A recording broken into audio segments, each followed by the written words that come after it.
बोलो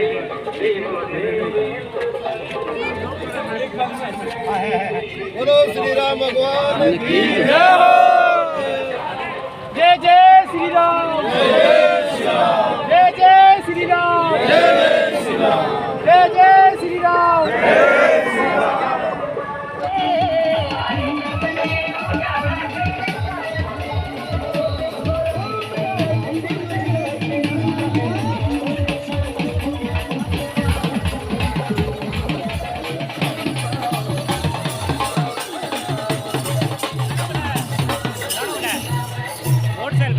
हाँ कोई बात नहीं।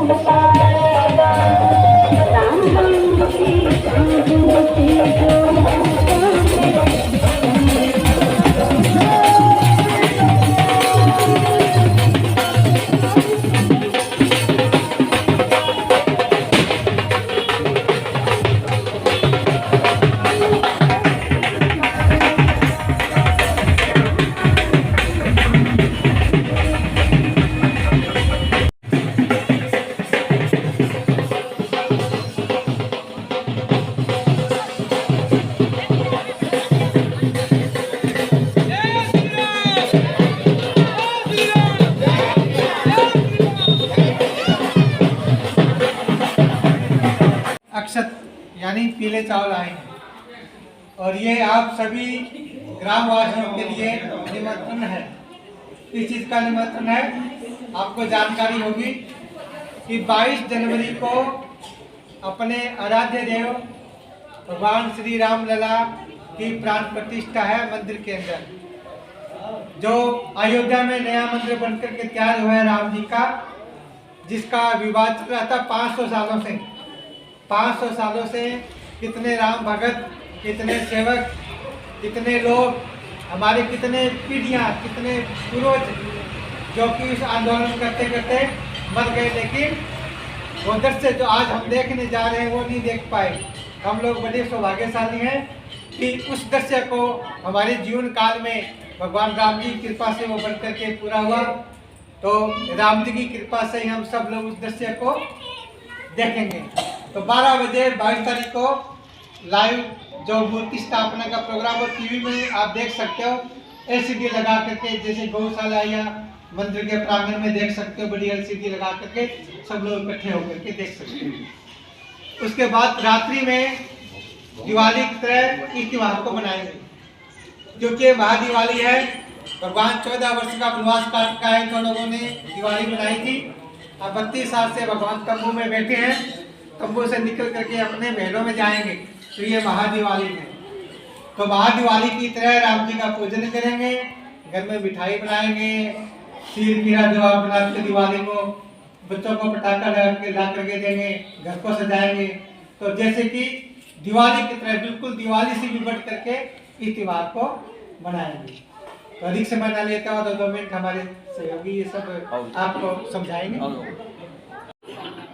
आज बहुत ही खुशी का दिन है कि 7 गांवों में यात्रा होती हुई अब चौटाला में आई है और बड़े ही उत्साह से जिस प्रकार आपने उत्साह दिखाया उसी प्रकार आशा खेड़ा में, बारू खेड़ा में, तेजा खेड़ा में, जंडवाड़ा में और केशव ढाणी में बड़ा उत्साह था इस यात्रा के बारे में। और यात्रा का तो क्या है, हमारे राम जी की यात्रा है जो 492 साल बाद में ये हमारे शहीदों ने शहीद होकर और हमें ये मौका दिया है। और बड़ी बड़ी खुशी की बात है कि हम बड़े भाग्यशाली हैं कि ऐसा मौका हमें प्राप्त हुआ है। बहुत ही धन्यवाद है आपका। तो पूरे गांव में से होकर आपने ये यात्रा निकाली, बहुत बहुत धन्यवाद। बेटियों को निवेदन है, रंगोली बना दियो घर के आगे और लड़ी लगा दियो, दिवाली बना दियो सजा के। बहुत धन्यवाद। पहले मैं हमारे जो नजदीक बोरीवाड़ा से आगे रामगढ़, जिनको हम रामगढ़िया बोलते हैं, रामगढ़िया एक बात के लिए मशहूर है। रामगढ़ के अंदर एक शिव मंदिर है जहाँ पर भगवान शिव का जो शिवलिंग है वो स्वयं अवतारित है, इसलिए उस रामगढ़ की पहचान है। हम वर्षों से वहाँ जानते हैं और जाते भी रहे हैं। अब शायद कुछ समय से वहाँ लोग नहीं जा रहे, रामगढ़िया सभी जाते थे। ये रामगढ़िया शिव मंदिर के महंत हमारे बीच के अंदर है आचार्य निर्मल दास जी महाराज। इनके संतों चरणों में कोटि कोटि प्रणाम। संतों की आने वाली 1 जनवरी से 2 जनवरी तक गोरीवाड़ा गांव की गौशाला के अंदर श्री राम कथा का आयोजन होगा। सभी प्रयास करना हम संतों की कथा सुनने के लिए गोरीवाड़ा भी चले। गोरीवाड़ा भी एक पावन पवित्र स्थल है। संतों थोड़ा सा 5 मिनट का समय ले रहे हैं, आपके नोटिस में लाना चाहते हैं। ये एक ऐसी पावन स्थली है कि इस गांव का एक इतिहास है। ये जो हम गौशाला देख रहे हैं, इसके अंदर लगभग 2000 गोवंश का पालन पोषण इन ठाकुर जी के द्वारा, इन सेवकों के द्वारा यहाँ पर हो रहा है। इस गौशाला के पेट के अंदर जो सबसे पुराना जोड़ है इस गांव का और पूरे इलाके का, जो लगभग 52 बीघे के अंदर ये जोड़ यहाँ पर है। हमारे गांव की ढाब आन बान शान है।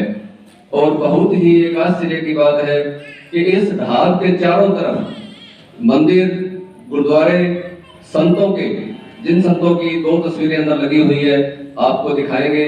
बाबा कालूनाथ जी और बाबा भोलागिरी जी, जो सिद्ध पुरुष यहाँ इस गांव की आन बान शान, यहाँ इस गांव में जिन्होंने तप किया है, ऐसे ये महान संतों की भूमि है। और जैसे तेजा खड़ा ने बताया, इस गांव से आज मौजूदा समय में जिन हमारे राजनेताओं ने जन्म लिया है, 5 विधायक, टोटल असेंबली के अंदर 90 विधायक हैं और 90 विधायकों में से 5 विधायक इस भूमि से हैं।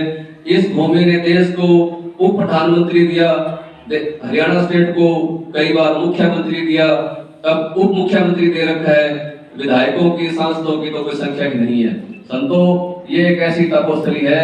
और ये जो हमारे संत थे इस गांव के, बाबा भोलागिरी जी महाराज, बाबा कालूनाथ जी महाराज, उनकी और अब ये गौ माता की कृपा इस गांव के ऊपर पूरी बरस रही है।